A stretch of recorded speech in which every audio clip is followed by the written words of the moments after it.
आपके पास रिसोर्सेज हो ना हो, पैसे हो ना हो, कोई फ़र्क नहीं पड़ता, बल्कि फ़र्क इस बात से पड़ता है कि आपके अंदर का इरादा जो है वो कितना पक्का है। जिन दिनों मैं अपनी शॉप पे काम कर रहा था कार वॉश का, उन्हीं दिनों एक शख्स ने मुझसे कहा था कि पढ़ लिख कर कौन सा डीसी लग गए हो, गाड़ियाँ ही तो धोते हो।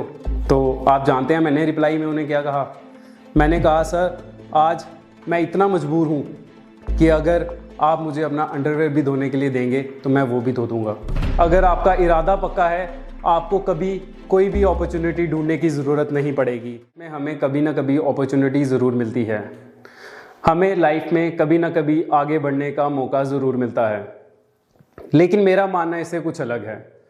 मुझे लगता है हमें अपॉर्चुनिटी कभी नहीं मिलती, हमें मौका कभी नहीं मिलता, बल्कि हमें अपनी मेहनत से, अपने हार्डवर्क से वो अपॉर्चुनिटी, वो मौके बनाने पड़ते हैं। ऐसी ही एक अपॉर्चुनिटी की कहानी लेकर आज मैं आपके सामने आया हूँ, जिसने मुझे एक पिज़्ज़ा डिलीवरी बॉय से पुलिस ऑफिसर बना दिया। नमस्कार, सलाम दोस्तों, मेरा नाम मोइन खान है और मैं presently Jammu and Kashmir police में एक प्रोबेशनरी सब इंस्पेक्टर की हैसियत से काम कर रहा हूँ। अगर मैं अपनी लाइफ की शुरुआत करूँ तो वो शुरू होती है 2006 से। मैंने 10th स्टैंडर्ड कंप्लीट की थी, मैं 11th स्टैंडर्ड में पढ़ रहा था। तभी एक दिन पापा का फ़ोन आता है और हमें सुनने को मिलता है कि हमारा जो बिज़नेस है, जो शॉप है, वो बंद हो चुकी है। पापा से हमें सुनने को मिलता है कि अब हमें अपने जो खर्चे हैं वो संभल कर करने होंगे, क्योंकि हो सकता है फ्यूचर में फाइनेंशियल प्रॉब्लम्स आएँ। क्योंकि मेरे बड़े भाई जो कि डाउन सिंड्रोम के पेशेंट थे, मैं ये बखूबी समझता था कि उनके बाद घर की सारी जिम्मेदारियां मुझ पर थी। तो इस वक्त मैंने ये सोचा कि मुझे अपनी फैमिली पे बर्डन नहीं बल्कि उनकी सपोर्ट बनना है। तो उस दिन मैंने एक फ़ैसला लिया, फ़ैसला अपने सारे खर्च खुद उठाने का। तो उस वक्त एक 10th पास लड़का जो भी कुछ कर सकता था वो मैंने किया। मैं अपने दोस्तों के पास गया, उनसे हेल्प मांगी कि कहीं कोई मुझे काम दिला दो, कहीं कोई मुझे काम बता दो। लेकिन कहते हैं ना, जब मुश्किल वक्त आता है अपने भी पराये हो जाते हैं। किसी ने कोई हेल्प नहीं की। थक हार कर मैंने खुद ही काम ढूंढना शुरू किया। उस दिन मुझे एक बात तो समझ आ गई थी कि ज़िंदगी में हमें अपनी लड़ाई खुद ही लड़नी पड़ती है, कोई हमारी लड़ाई नहीं लड़ता। जब मैंने खुद ही आगे पीछे काम ढूंढना शुरू किया तो मुझे अपने ही मोहल्ले में एक शॉप पर काम मिला। तो उन दिनों दिन में मैं स्कूल जाया करता था और शाम को 6 बजे से लेकर रात को 12 बजे तक मैं उस ग्रॉसरी की शॉप पे काम किया करता था। इसी तरह करते करते मैंने अपनी 12th कंप्लीट कर ली। 12th कंप्लीट करने के बाद मैंने कॉलेज में एडमिशन ले ली और मुझे लगा कि अब धीरे धीरे सब ठीक हो जाएगा। मैं अपनी ग्रेजुएशन कंप्लीट करके एक अच्छी सी कंपनी में जॉब ले लूँगा। लेकिन आपने ऐसा तो सुना ही होगा दैट लाइफ इज़ अनप्रिडिक्टेबल। जैसा हमने सोचा होता है वैसा कुछ होता नहीं, और जैसा हम नहीं सोचते वैसा कुछ हो जाता है। ऐसा ही कुछ मेरे साथ भी हुआ। बिजनेस बंद होने के बाद मेरे पापा गुजरात में मेरे अंकल के साथ काम कर रहे थे। तभी एक दिन हमें पता चलता है कि पापा का एक्सीडेंट हो चुका है। हम उन्हें गुजरात में जब उनका इलाज करवा के जब वापस घर आते हैं तो घर आने के बाद मुझे एक चीज़ तो अच्छे से समझ आ गई थी कि अब फाइनेंशियल कंडीशंस पहले से भी ज़्यादा टाइट हो चुकी है। तो उन हालातों में कॉलेज की फ़ीस देना, बाकी खर्च निकालना काफ़ी मुश्किल था। इसी बात को सोचते हुए मैंने कॉलेज ड्रॉप करके फिर से काम करने का फ़ैसला लिया। अब थोड़ा पढ़ लिख चुका था तो सोचा किसी अच्छी जगह पे जॉब मिल जाएगी। तभी मुझे कहीं से पता चला कि पिज़्ज़ा हट में उन्हें कुछ लड़कों की ज़रूरत है। यही सुनकर मैं भी वहाँ इंटरव्यू देने पहुँच गया। वहाँ पर पहुँचते ही उन्होंने सबसे पहले मुझे जानते हैं क्या कहा? उन्होंने मुझसे कहा कि क्या तुम जानते हो हम यहाँ क्या काम करते हैं? तो मैंने कहा नहीं सर। उन्होंने कहा हम यहाँ झाड़ू पोछा करते हैं, टेबल साफ़ करते हैं, बर्तन धोते हैं। तो आप जानते हैं मैंने रिप्लाई में उन्हें क्या कहा? मैंने कहा सर आज मैं इतना मजबूर हूँ कि अगर आप मुझे अपना अंडरवेयर भी धोने के लिए देंगे तो मैं वो भी धो दूँगा। बस उन्होंने मेरी ये बात सुनी और उन्होंने मुझे सेलेक्ट कर लिया। मुझे वहाँ काम मिल गया। वहाँ से मेरी जर्नी का दूसरा पार्ट शुरू हुआ।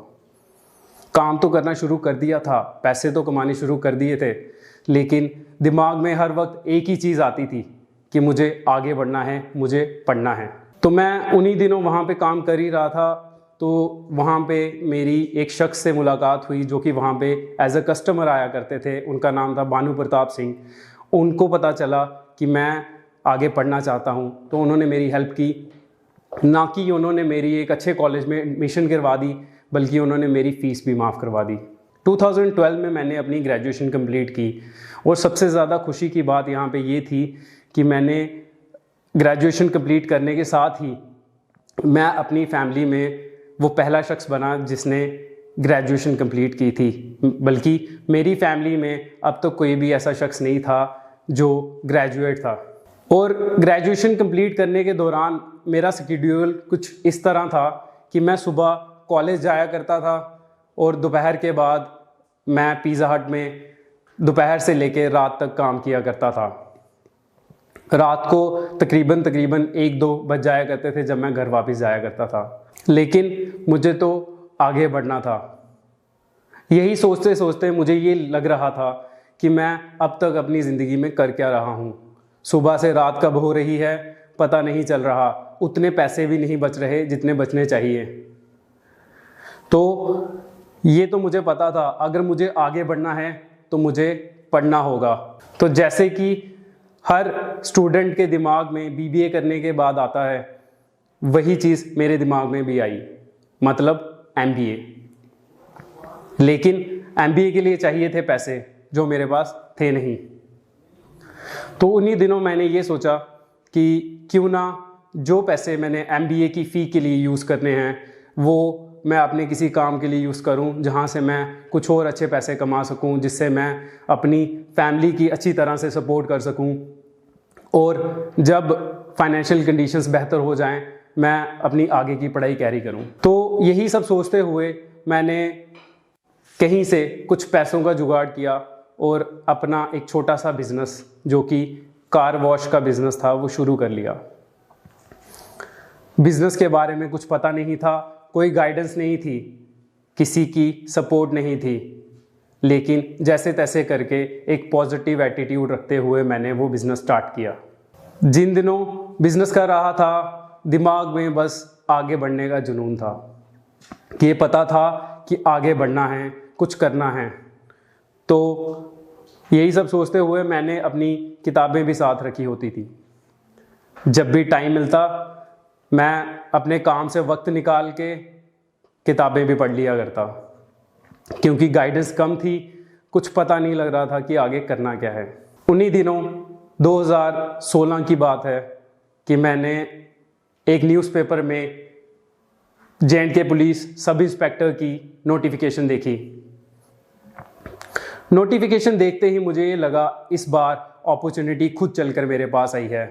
कुछ भी हो जाए मुझे इस अपॉर्चुनिटी को अपने हाथ से निकलने नहीं देना है। देखिए, लाइफ में अक्सर ऐसा होता है कि हमें लाइफ में एक ही बार मौका मिलता है। अब उस मौके को हम कैसे लेते हैं ये हम पर डिपेंड करता है। जब मुझे ये मौका मिला मेरी लाइफ में भी बहुत सारी प्रॉब्लम्स थी। मुझ पर घर की जिम्मेदारियां थी और खुद को प्रूफ भी करना था। जी हाँ, खुद को प्रूफ भी करना था। जिन दिनों मैं अपनी शॉप पे काम कर रहा था कार वॉश का, उन्हीं दिनों एक शख्स ने मुझसे कहा था कि पढ़ लिख कर कौन सा डीसी लग गए हो, गाड़ियां ही तो धोते हो। ये भी एक फैक्टर था कि मुझे कुछ बनना था, कुछ करके दिखाना था। डीसी ना से ही एक ऐसी पोजीशन पे पहुंचना था कि उस शख्स को मैं जवाब दे सकूं और खुद को प्रूफ कर सकूं। यही सब सोचते हुए मैं अपने पापा के पास गया। हालत कुछ यूं थी कि रोने वाली शक्ल बनाई हुई थी और पापा के पास जाके उनसे एक चीज़ मांगी। वो चीज़ थी मेरा टाइम।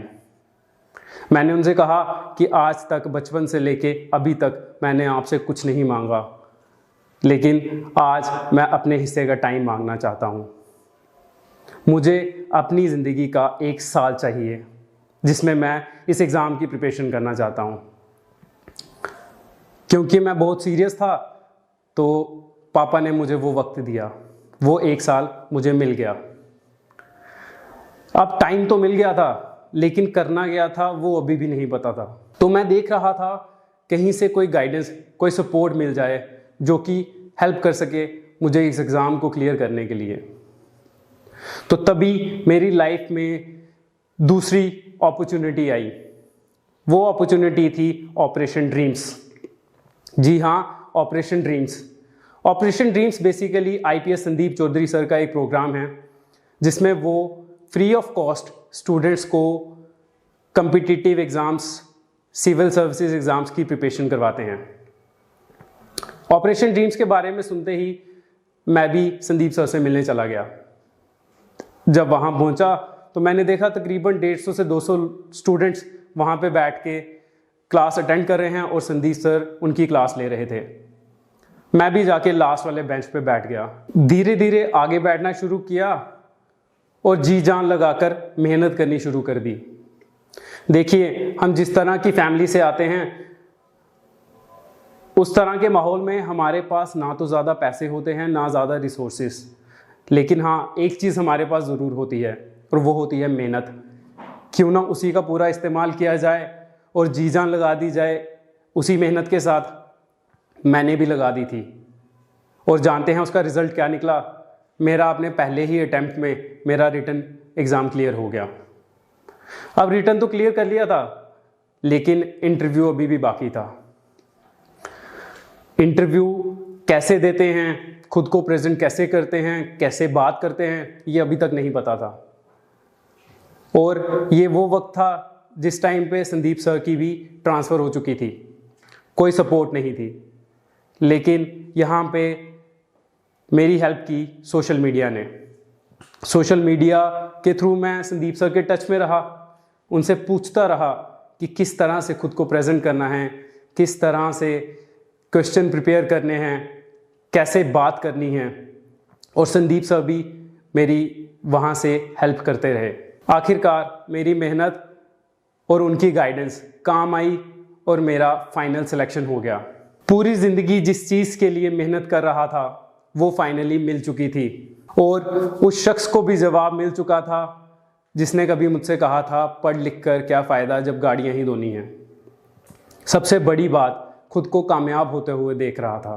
तो मैं आप लोगों से बस यही कहना चाहता हूँ, आपके पास रिसोर्सेज हो ना हो, पैसे हो ना हो, कोई फ़र्क नहीं पड़ता। फ़र्क इस बात से पड़ता है कि आपका जो इरादा है वो कितना पक्का है। क्योंकि अगर आपका इरादा पक्का है आपको कभी कोई भी अपॉर्चुनिटी ढूंढने की ज़रूरत नहीं पड़ेगी, बल्कि आप खुद अपनी अपॉर्चुनिटी बना लोगे। और वो कब होगा? जब आप जी जान लगाकर मेहनत करोगे।